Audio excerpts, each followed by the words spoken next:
Now, the biggest mistake I see from a lot of beginning speakers, even, seasoned speakers that are trying to adjust, they chase the shiny object. They're like, oh, blockchain a couple of years ago. I got to talk on blockchain, or DEI is hot right now. Let me talk on DEI, but it's not in their core ethos. It's not something that they can own for a decade or 2 decades. So think long term, be persistent in the short term, but patient in the long term. And so what are you going to own? Now, for those beginning speakers, it's okay to start broad because you're testing things out. Always encourage speakers, speak for free, get out there, test the waters, start to figure out what you love and also what resonates with the audience. And you'll start to figure out what that pattern looks like.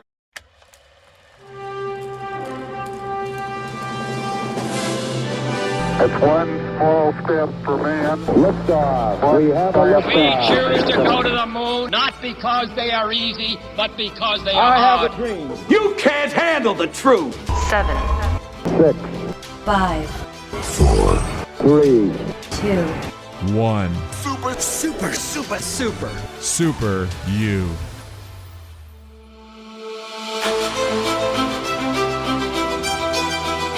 Welcome back to the Super You Podcast.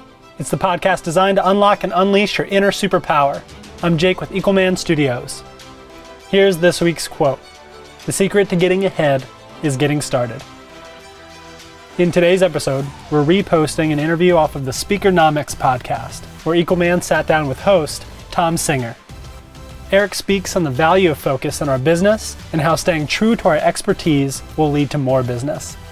Thom Singer is the CEO of the Austin Technology Council and an active speaker for associations and companies who care about community, collaboration, and conversation.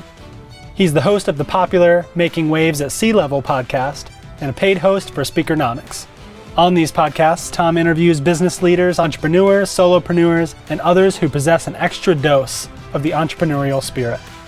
We're going to get right into it today, so thank you for joining us on the Super You Podcast, and enjoy this conversation between Erik Qualman and Thom Singer.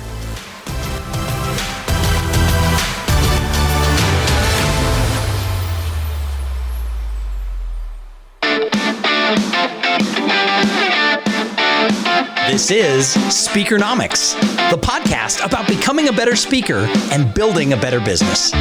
I'm your host, Thom Singer, and today we're going to talk about focus and how your focus can lead to getting booked more often and making more money as a professional speaker.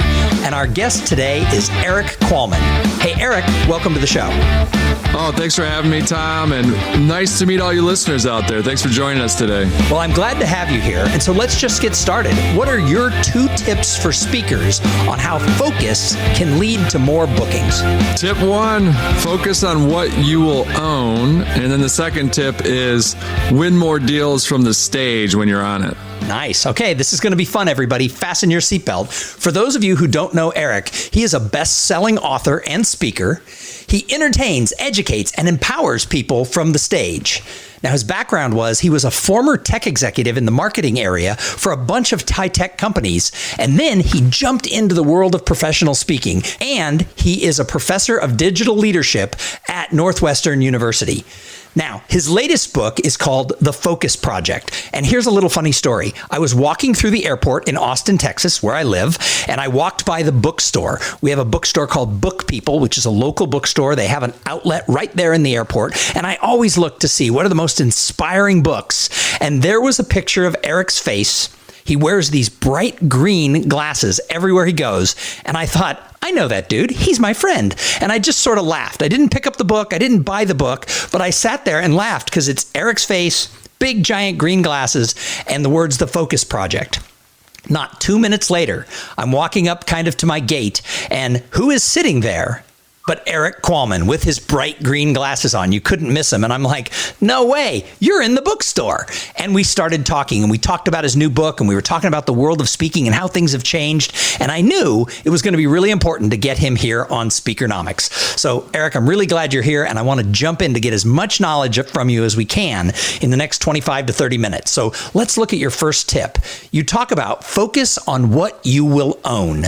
What do you mean by that? When people have to define you by one word, what will it be? So if you look at Brene Brown, what does she talk on? Shame. If you look at Simon Sinek, it's all about why. If you look at Sean Acker, it's happiness. So the best speakers over time start to narrow it down to that one thing. And so figure out what you're going to own.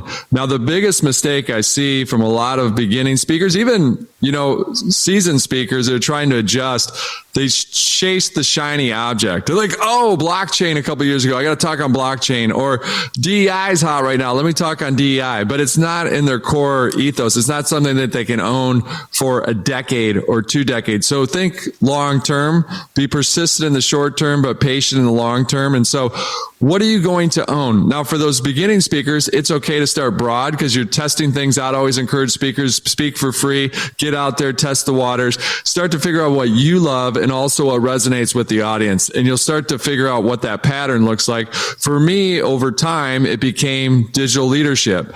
Now, I started off more on Socialnomics because that was the first book, very social media heavy, very technical heavy because of my background. And then I started to realize these audiences didn't have a clue of that first basic building block when it came to digital leadership. They're trying to dive into the deep end right away with social media. So it's really about what are you going to own? And it's really hard to answer. So it's really trying to figure out, if you were to define it as a word, Brene Brown, shame, Sean Acker, happiness.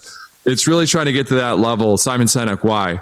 If you can get to that level, it's golden. So, you talk about the fact that you started off speaking about social media, and your first book was Socialnomics, which I love because here we are on Speakernomics. And, that's sort of morphed to digital leadership. And when I hear the word digital leadership, I do think of Erik Qualman because I've known you for a long time and you are a professor of that at Northwestern University. But here's the question. How do you define digital leadership, and how is that different than just making up a term? I mean, how is it this something that you have really grasped onto? How did you get to own it? It's a great question. So I'll unpack it because there's really 2 questions in there in my mind. So you've got, if I were to define digital leadership in one word, it's empathy. Do I have empathy for your issue? Do I have empathy for the friction that you're facing? If I'm Amazon, I'm going to remove that friction. I'm going to make it easy for you to get your package and return it easily. So I have empathy for your friction. So it's really about digital leadership at its core level. One sentence or one word is just empathy. And then where is the genesis of digital leadership?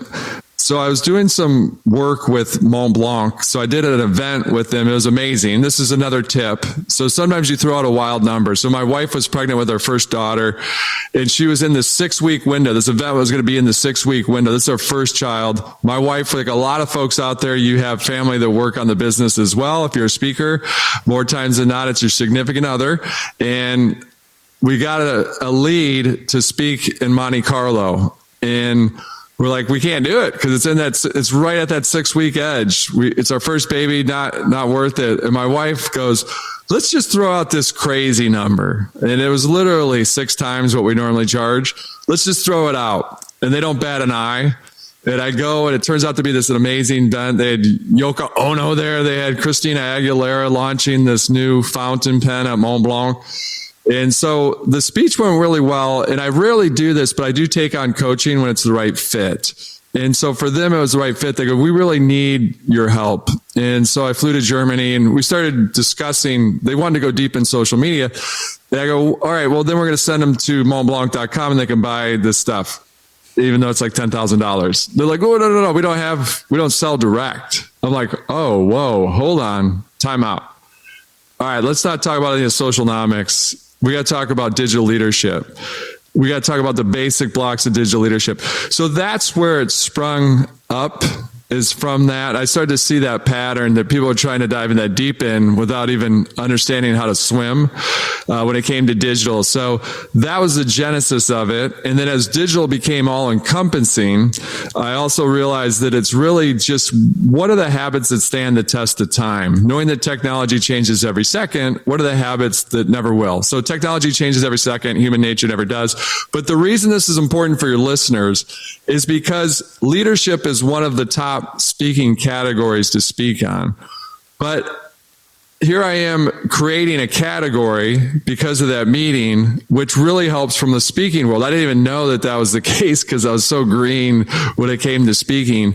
But then that's something that I could own, because no one's going to hire Erik Qualman to speak on traditional leadership at the time. You're going to hire a Jack Welch, was the big speaker at the time, or name your favorite leadership speaker, Stephen Covey's son, whoever it might be. And that really that's why I'm kind of letting you know that I didn't know that, so that you can learn from it. But the short answer to it is, can you own something? And sometimes it might be you're creating a category. Rather than chasing something you think's the white hot object's going to last for a couple of years, it's not in your DNA. That's a fool's errand. You might make a little bit of short-term money, but it's not. You gotta plan for the long term. So a couple things we have to go back and unpack from what you just said. And the first one that everybody listening wants to make sure of, and that is, you got back home before the baby arrived, right? You were able to fly home. The baby didn't come early. She did not come early. She was the first one. I think she came maybe a day or two late. So very lucky. Yeah, that's definitely not it was quite stressful, that's for sure. I was on that plane. I'm like, just get me home. Get me home. The other thing is you bring up a really interesting point, and that is the odds of someone who's just starting their speaking career, or even someone who's been around for a while, being able to own leadership is going to be really hard, unless, as you said, you have some sort of a fame. You were leading one of the Fortune 100 companies or something in that realm.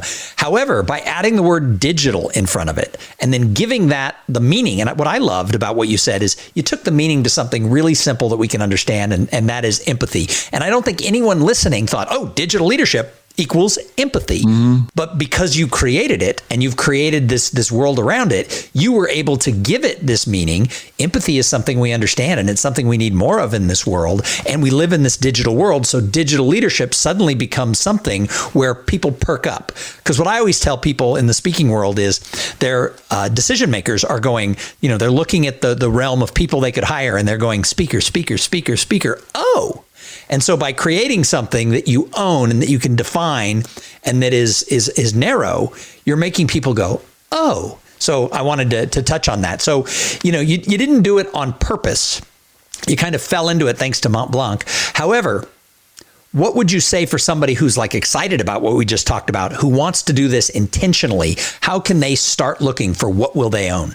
Listen to your audience. And so as much as you can, especially as you start out, it's a smaller crowd so that you can talk to them one-on-one right after you're done. What resonated with you? What was the one key point? If you had to go back to your house, whether it's your husband or wife, what's the key takeaway that you have? Now that we've built out quite a large business, we've got a feedback loop electronically to do that. But in the short term, whether it's email, whether it's face-to-face, find out what's connecting with that person from your talk. And then you'll start to see a pattern with that. And hopefully that's a pattern that also marries with what you're passionate about. And so then that's what you can really go deeper on. Any speaker, when they begin, they're kind of going more broad. So you're testing the waters, and then you start to hone it down. It's like in time, you do stand up. It's like a good comedian. You're trying to figure out over time what joke resonates with everyone, no matter what the audience is. What are the killer jokes? So you got to act like a comedian, revise. And before this, Tom's a master because he was helping us shorten things down. Mark Twain once said, I didn't have time to write you a short note, so I wrote you a long one. It's really hard to get things concise, but you've got to own that digital leadership. You've got to own whether that's that shame, that why. Start to kind of whittle that down over time. And the best way to figure that out is asking the audience what resonated with them, and then figure out where that marries with your passion.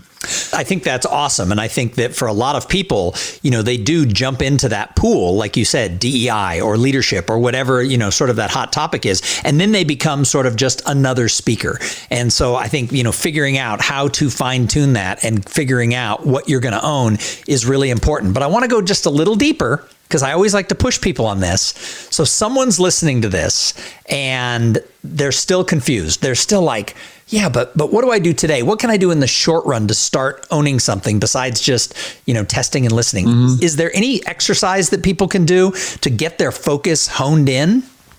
I mean, I don't want to lose this point either, is that the focus could be that it's a specific segment, so that it might be that you go after medical sales, so that you become that expert speaker in that particular vertical rather than going broad right away. It's trying to figure out, okay, no, I understand this guy's the medical sales whisperer. Like that's what you can own. Like if you got booked for 1/10 of all the medical sales conferences, you'd be one of the top speakers in the world. And so sometimes it's also defining, actually, I speak on this and I'm the person that speaks specifically to the medical sales personnel that are out there in the world. So that's another way to focus.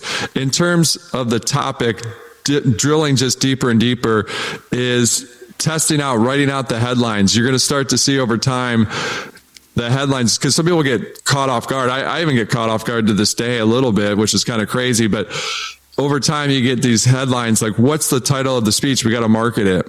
And literally, some of your listeners are out there like, wait, I don't know off the top of my head. And so you'll start to see a pattern over time that's actually the title. And okay, in that title, I'm going to own that specific piece. It could be, hey, I'm on food sustainability, whatever it is that kind of floats your boat, that also hopefully that there's a market for it out there, then go for it. Nice. Well, your second tip was focus on winning more deals from the stage. So that's something we all want to do, right? I always say it's a word of mouth spin business. I mean, you can market all day long, you can do all kinds of things, but doing a great job on the stage and then being able to spin that to more business is super important. So when it comes to focusing on that, what should people be doing? I call it pre-gaming, and like all this stuff that I'm saying, I try to do the best I can, but I screw up all the time. Like gravitational pull. I've written a book on focus because I needed it, and everyone needs it. And I was talking to everyone, and then literally it's just about trying to be better. It's progress over perfection each and every day. But as I give you these tips, know that I slip. The gravitational pull starts pulling me. Hey, you got to post more social media. You got to do this. Oh, you got to XYZ. Go shoot your video. Blah blah blah. And then all of a sudden it's like, wait, we're not even focused on the speaking side of the business. So I call it pre-gaming. So when you go to an event, everyone focuses on their speech, obviously. You're putting your time and energy in that. But there's a lot of stuff around the speech that's not the speech itself that'll win you deals. And so, but you've got to be intentional with this. This gets to your schedule and it gets to the pre-game. It's about knowing the details before you get there. For example, am I going to go to the breakfast before I give the keynote? Okay, what time's that breakfast? Who's going to be there? Oh, are the executives going to be there? Is this a conference that has multiple companies at the conference? Okay, what companies are going to be there? Who should I try to meet with for breakfast? The beautiful thing is it's going to make your speech better when you sit down and get the pulse of what those people are concerned about that morning, but it will lead to more deals because you're meeting more people and you're showing, oh, this guy's actually having a conversation with me and you really care about what my business is. So it's the devil's in the details. It's also about where's that flight? Oh, I got 3 hours after my flight.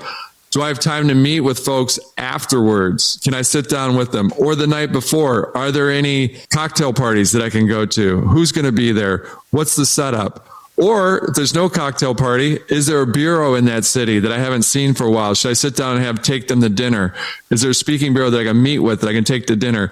Or whenever you have time, you got to look at your calendar and figure out, okay, while I'm in this city, how do I maximize it? And if you don't do that, then you just go to your room and kind of relax, which sometimes you need to unwind, but it's really being intentional. Also, once you're on stage, let's say this happened last week. I was in Dallas and I knew that there's going to be 40 people from Southwest Airlines in the audience. And we've been in talks with them to speak at Southwest Airlines. There's other companies in the audience. So I'll make sure I ask the company that had me come in, it's their client, hey, is it okay if I pull in specific examples from people in the audience? For example, an example with Southwest Airlines. They go, yeah, that would be great if you can do that. Give them some love. So I do want to jump in that it is smart to ask your client because sometimes they don't want you shouting out somebody because maybe Delta was a sponsor of the conference. So they don't want you shouting out Southwest, because of that. So that was a really important point that if you're going to do some sort of an intentional, well thought out, focused shout out, make sure that you've asked your client so that you don't know what the politics are behind the scenes. So I didn't want to let that slip by. No, exactly right, Tom. Great point. Can't stress that enough. You've got to ask, because a lot of times the answer will be no. A lot of times on your slides, they go, pull our logo off your slide. We don't want our logo on your slide. It's not treated the right way, blah, blah, blah. So, but it is important to ask your client that has you there, hey, is it okay if I give some love to the folks that are out there? And then just making sure you're asking the questions. Hey, are you having books there? Are you not having books there? If not, do you want to order some custom books? Okay. Do you want green glasses? Okay. You want green glasses? Great. We'll put the glasses out for you. So that's another way to get a sale. Where did I get these green glasses? Oh, it's that guy that gave me that speech in Dallas. Oh, he was pretty good. Let's bring him back. So it's really about winning those deals, not only from the stage, but also around the stage. And so that takes that level of detail before you get there. And again, I mess this up all the time. Sometimes I'm just flying. I'm like, wait, I don't have it. I've got 3 hours. I didn't set up a meeting, or XYZ. There's a cocktail party last night. I didn't know about that. Fortunately, I've got a chief of staff now that really keeps me on the ball, but it's really making sure that you're intentional when you're on the ground, not only for your speech, but everything around it. Another tip is the production companies. They get asked all the time for speakers. You're going to go in. I do a video storytelling, so it's more complex than most speakers. And so we do a lot of work up front before I get on the ground just to make sure everything's functioning correctly. But literally every time I get there, there's something that's not right. And so you've got to have the mindset going in that that's going to be the case, and to treat everyone super nice. Because if you lose your cool because the audio's not working or the video's not playing or you're just not going to have slides that day, that's going to reflect poorly on you. But if you kind of make them look like a hero, even though they know that haven't nailed it and you're helping as much as possible, then when they get asked, hey, who are some of your better speakers to work with, then your name will come up.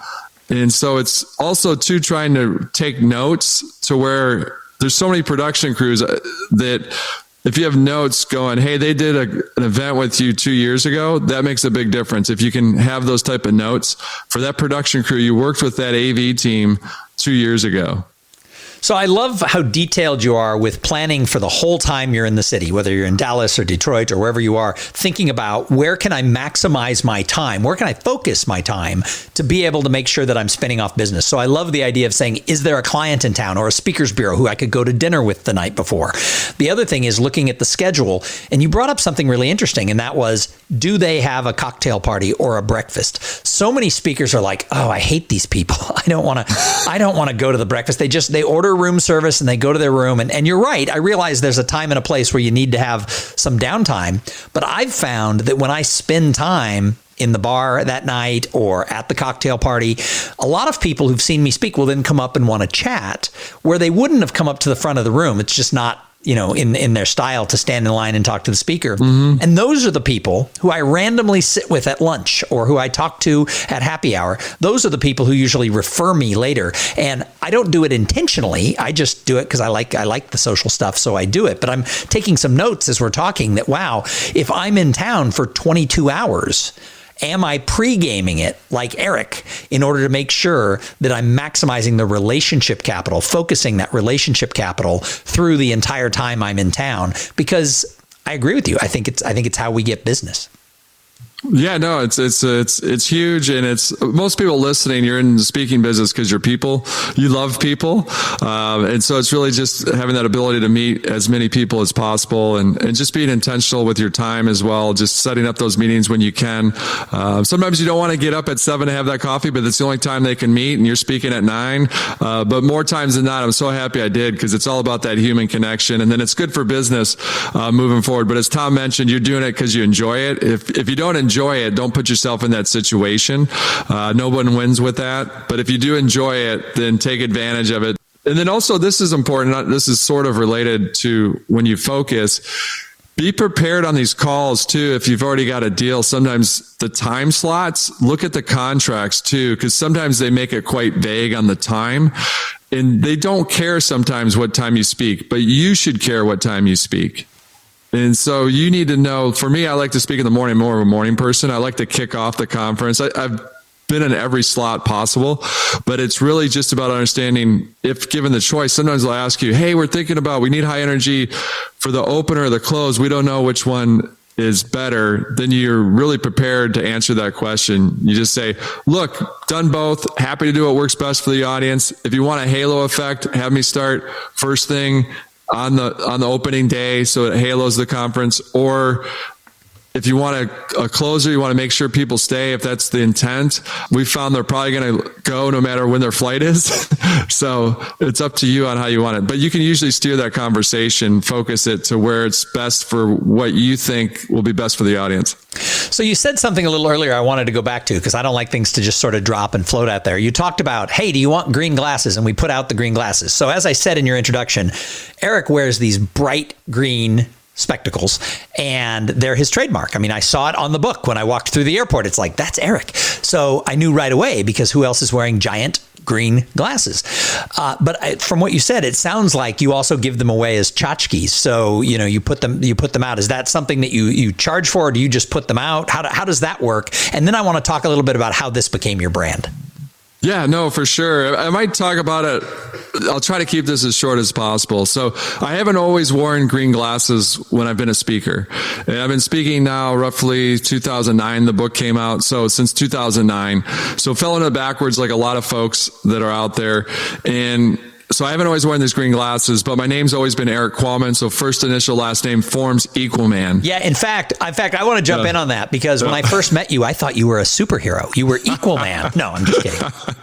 Equalman, but I hated it. I didn't like it. I resisted it for basically 15 years of my career, because you can imagine I grew up in Detroit. You're working at the automotive company.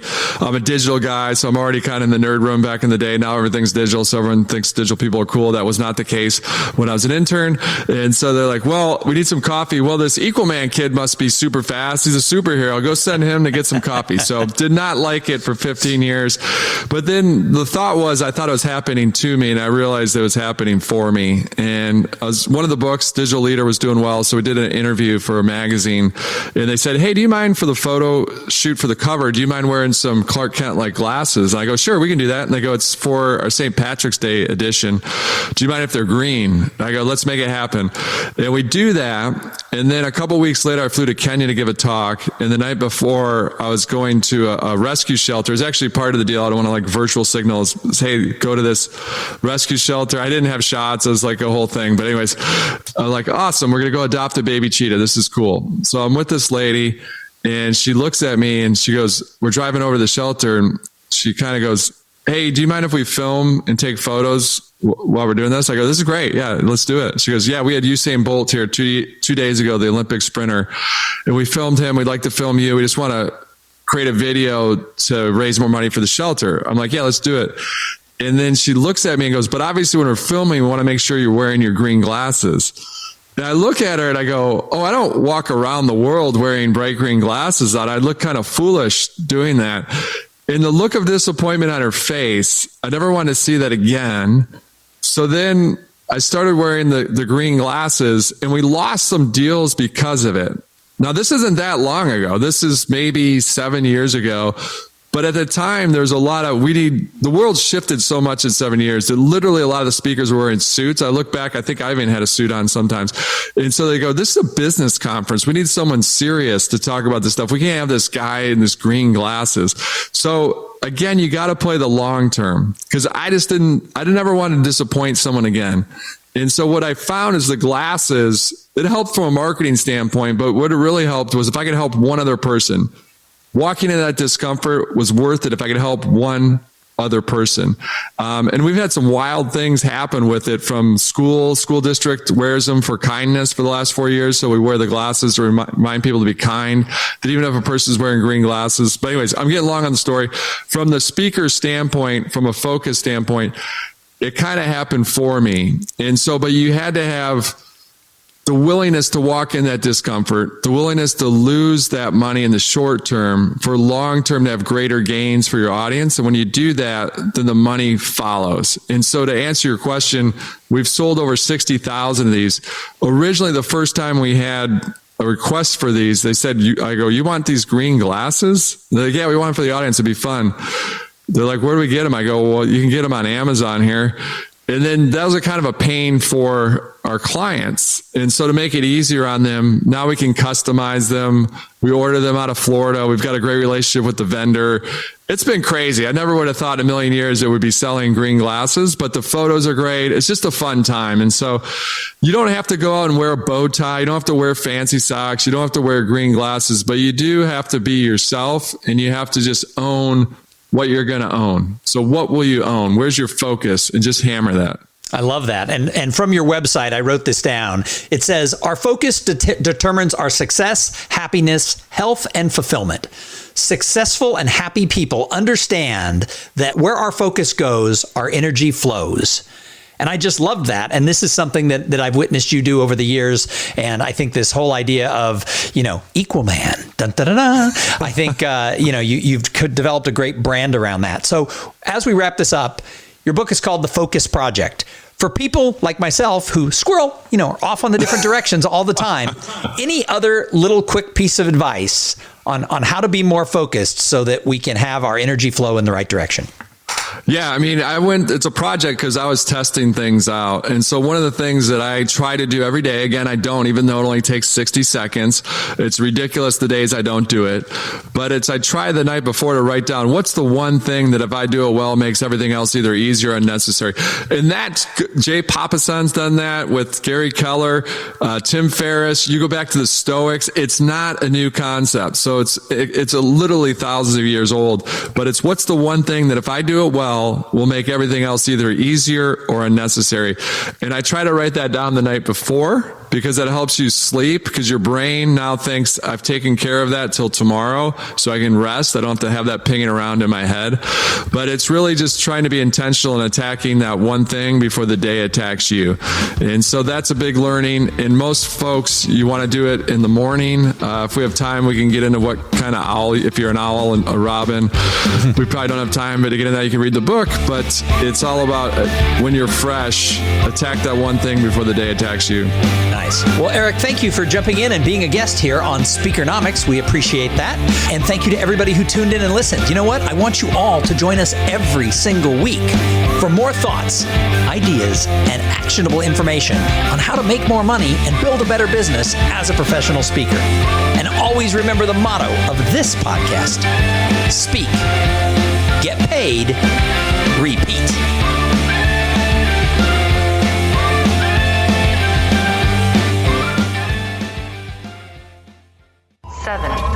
Six, 5, 4, 3, 2, 1.